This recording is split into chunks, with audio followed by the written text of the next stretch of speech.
एकदा महाशिवरात्र झाली की उन्हाचं तापमान वाढत जातं. कडाका फार वाढत असतो उन्हाचा आणि जीवाची लाहीलाही होत असते उन्हामध्ये. तेव्हा सगळ्यांनाच थंड पिण्याची इच्छा होत असते. आज आपण घरीच सगळ्यांच्या आवडीची मलाई लशी कशी बनवायची ही रेसिपी बघतोय. आता इथे घट्टसर असं रात्री म्हशीच्या दुधाचं दही लावून घेतलेलं आहे. त्यानंतर दुधावरची जी साई असते ती साई घ्यायची एक वाटीभर. 2 चमचे त्यामध्ये दही घालायचं आणि बर्फाचे आईस यामध्ये घालून घ्यायचे आणि मिक्सरला हे फेटून घ्यायचं. म्हणजे ती मलाई छान फेटली जाते, एक गोळा तयार होतो. त्यानंतर फेटून घेतली की एका भांड्यामध्ये बर्फाचं थोडंसं पाणी आणि बर्फाचे 2-3 खडे घालायचे आणि त्यामध्ये फेटून घेतलेली मलाई सगळ्यात पहिली घालून घ्यायची. लशी एकदम अशी तुपट असते, दाटसर असते आणि एकदम प्युअर अशी तुपट लागते. तर त्याचं प्रमाण हेच आहे की आपल्याला या पद्धतीने लशी बनवली की छान घट्टसर होते. त्यानंतर मलाई यामध्ये फेटून घेतली. आता पिठी साखर घालायची. तुम्हाला जर पिठी साखर यामध्ये नसेल घालायची आणि अख्खी दाणेदार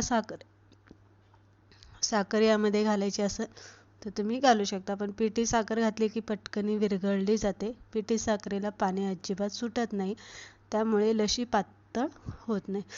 पिठी साखर घालून घेतली की व्यवस्थित परत एकदा हलवून घ्यायचं चमच्याने आणि नंतर यामध्ये घट्टसर असं दही घालून घ्यायचं. लशी बनवताना दह्यातलं जर एक्स्ट्रा पाणी जर असेल तर ते काढून टाकायचं. फक्त घट्टसर असं खापावरचं दही आपल्याला इथे लागणार आहे. आता किती बनवायची लशी तेवढे यामध्ये तुम्ही दाटसर असं दही घालून घ्यायचं आहे आणि व्यवस्थित दही हलवून घ्यायचं. अगदी चिमूटभर यामध्ये विलायची पावडर घालायची आणि हे चांगलं आपल्याला फेटून घ्यायचं. रवीने फेटून घ्या, मिक्सरला फेटून घ्या.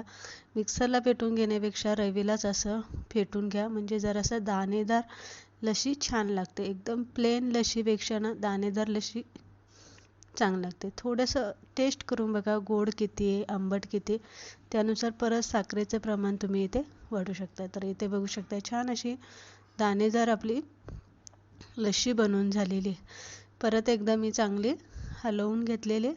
तर इथे बघू शकता मस्त अशी थंडगार, कमी वेळेमध्ये सगळ्यांना आवडणारी आणि अगदी बनवण्याची पद्धत थोडीशी वेगळी मी दाखवलेली आहे. पण या पद्धतीने एकदा बनवून बघा, तुम्हाला नक्कीच आवडेल ही लशीची रेसिपी. आवडली असेल लाईक करा, शेअर करा. तुम्हाला ती कशी वाटली कमेंट करून नक्की सांगा आणि तुम्ही कसे बनवता तेही नक्की सांगा जा.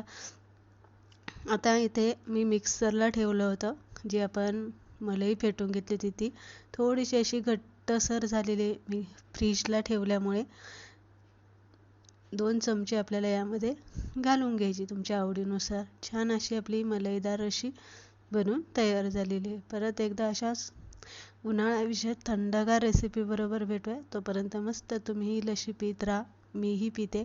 कशी झाली हे कमेंट करून नक्की सांगा. परत एकदा भेटूया. Bye bye.